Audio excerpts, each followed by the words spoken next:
এখন ধরেছে এই মুহূর্তে সেনাবাহিনী হস্তক্ষেপে আরো সব দৌড় মারছে। মোটর শ্রমিক ইউনিয়নের নেতারা ঘটনাস্থলে উপস্থিত থেকে আগুন লাগিয়ে দিয়েছিল। সেনাবাহিনীকে আমরা মিটার লোক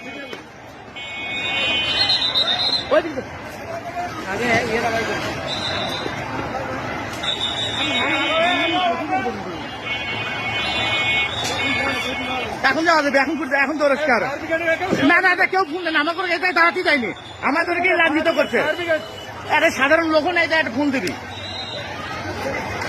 এখন ধরেছে নেতারা উপস্থিত থাকে এই ঘটনা করাছে।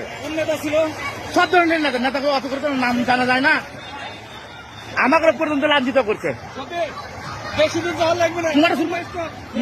ইউনিয়নে ওই জায়গায় গেলে পরে সব পাবে, সামনে মোটর শ্রমিক ইউনিয়ন সব ওই জায়গায় লুক আছে। গাড়ি ওই পাশে সাইড করেন।